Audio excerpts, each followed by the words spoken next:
రేవంత్ రెడ్డి గారి నాయకత్వం, రేవంత్ రెడ్డి గారి నాయకత్వం, భట్టి గారి నాయకత్వం, భట్టి గారి నాయకత్వం,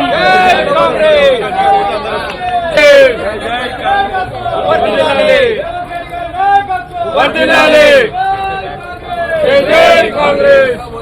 రాహుల్ గాంధీ గారి నాయకత్వం వర్ధిల్లాలి, వర్ధిల్లాలి నాయకత్వం వర్ధిల్లాలి.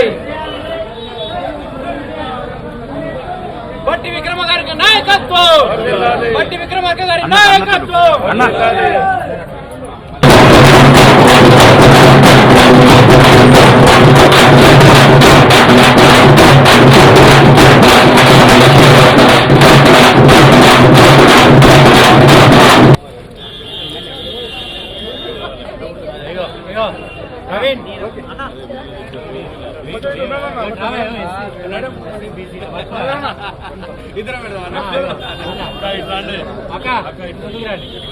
ఇట్రాండి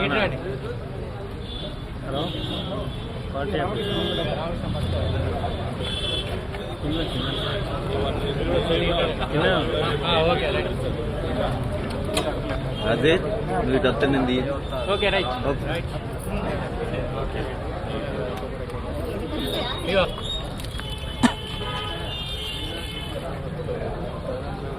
మీద కానివ్వండి, ఎస్సీ వర్గీకరణ మీద కానివ్వండి, తీసుకున్నటువంటి నిర్ణయాలు చరిత్రలో మర్చిపోయినటువంటి దినంగా మనం భావించవచ్చు. అలా నిజంగా కూడా ఒక పండుగ వాతావరణంలో ఉన్నది రాష్ట్ర వ్యాప్తంగా. సరే, కొందరికి ఎట్లాగో వాళ్ళకి ఏది సమర్థించడం చేత కాదు, తప్పుడు లెక్కలు, అడ్డదారులు, దొంగ లెక్కలు, దొంగతనాల ముచ్చడే తప్ప వారికి వేరే ఆలోచన ఉండదు. మీరు బంగారు ప్లేట్ల పల్లెంలో పెట్టించినా అది పల్లెం కాదు, అది బంగారం కాదు అని చెప్పి మాట్లాడేటువంటి వ్యక్తులు మన దగ్గర పాడైన దౌర్భాగ్యం. అది ఎప్పుడో పెట్టి నిన్న అసెంబ్లీలో ముఖ్యమంత్రి గారు కానివ్వండి, పొన్నం ప్రభాకర్ గారు కానివ్వండి, ఉత్తమ్ కుమార్ రెడ్డి గారు కానివ్వండి, భట్టి విక్రమార్క గారు అక్కడ కానివ్వండి, ఎంత క్లుప్తంగా క్లియర్గా జనాభా తగ్గలేదు, మీరు పెట్టిన తప్పు పత్రాలు గతంలో అవి కూడా అఫీషియల్గా పెట్టలేదు, ఆఖరికి మీరు కులగణ లెక్కలో పాల్గొన్నటువంటి వ్యక్తులు మీరు పాల్గొంటే మీ ఆస్తుల వివరాలు, మీరు చేసిన దొంగతనాలు బయటపడతాయని చెప్పి మీలాంటి కొందరు దొంగలు పాల్గొనలే, మిగతా కొందరు అభద్రతా భావంతో ఇలాంటి ఎదవల గురించి అభద్రతా భావంతో పాల్గొనలేకపోయినరు. అంతేగాని దానికి బీసీల సంఖ్య తగ్గిందని, ఓసీల సంఖ్య పెరిగిందని దానికి క్లియర్గా అఫీషియల్గా రేవంత్ రెడ్డి గారు ముఖ్యమంత్రి గారు క్లియర్గా అసెంబ్లీ సాక్షిగా చెప్పినారు. ఎక్కడా తగ్గలేదు. ఓసీ జనాభా మీ ఆదాయంలో 21% ఇస్తే ఇప్పుడు వాస్తవ లెక్కల ప్రకారం 15% వచ్చిందని క్లియర్గా చెప్పడం జరిగింది.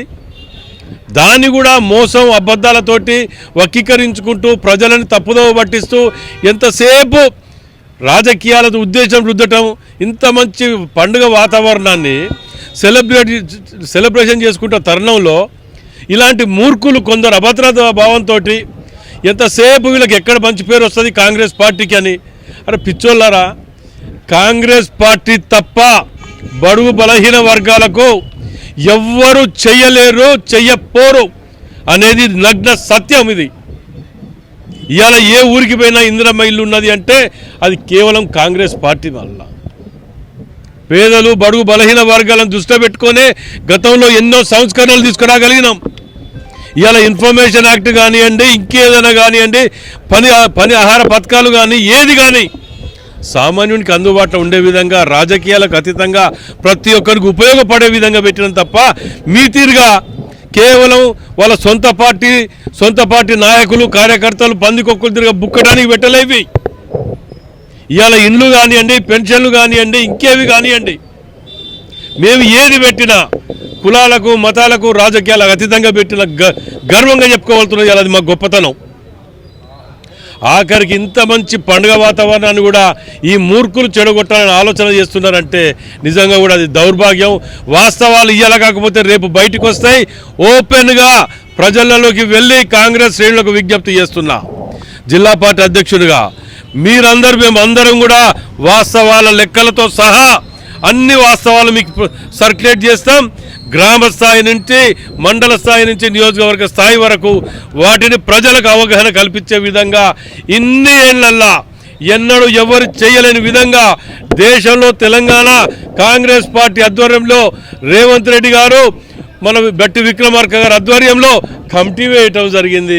ఈ కమిటీ సభ్యులు కూడా పొన్నం ప్రభాకర్ గారు, ఉత్తమ్ కుమార్ రెడ్డి గారు, మల్లు రవి గారు, అదేవిధంగా పిసిసి అధ్యక్షులు మహేష్ కుమార్ గౌడ్ గారు, శ్రీధర్ బాబు గారు, ఇంతమంది కమిటీ వేసి కొన్ని రోజులు కష్టపడి రాత్రి పగలు కష్టపడి ప్రణాళిక రూపొందిస్తే మీ తీరుగా జనాభా లెక్కలని సర్వే జరుగుతుందని చెప్పి ఎక్కడ పోయినా ఇళ్లలో ఉండాలని చెప్పి దాన్ని ఆ రోజు చేసిండ్రే, ఇవాటి వరకు బహిర్గతం చేసిండ్రా, దానికి చట్టబద్ధత కల్పించిండ్రా, దాన్ని ఎక్కడ ఇళ్లలో పెట్టిండ్రా? ఏది చేయకపోగా మోసం చేసి మేము అన్ని తీరులో కష్టపడి చట్టబద్ధత పెట్టి దానికి ఇచ్చేయాలని మేము ఆలోచనతో పోతుంటే దాన్ని కూడా వక్రీకరిస్తున్నారంటే మిమ్మల్ని ప్రజలు, సమాజం, భవిష్యత్ తరాలు మిమ్మల్ని క్షమించే బిడ్డ, గుర్తుపెట్టుకోండి. రాజకీయం చేయడానికి కూడా పద్దు ఉంటుంది. అభివృద్ధి నిరోధకులు మీరు. ఈ అభివృద్ధి కనుక నిరోధకులు కనుక ఇలా వ్యవహరిస్తే రేపటి మిమ్మల్ని ప్రజలు తరిమి కొడతారు. అది గుర్తుపెట్టుకోండి. కొందరు ముసుగులేసుకొని వీటి మీద ఏదో ముసుగులేసుకొని ప్రజలకు సింపతి కోసం, ఓట్ బ్యాంక్ కోసం, మేము ఇప్పుడు ఏం రాజకీయాలు లేవు, ఎలక్షన్ లేవు, మేము పెట్టడానికి కూడా కారణం ఉన్నది. ఇవాళ మేము తయారు చేసేది కాదు ఇది. మేము ఎప్పటికేలో ప్రణాళిక రూపొందించుకుంటూ దీన్ని ముందుకు తీసుకొచ్చి పెట్టినాం. అట్లాంటి దానిని వక్రీకరిస్తారా?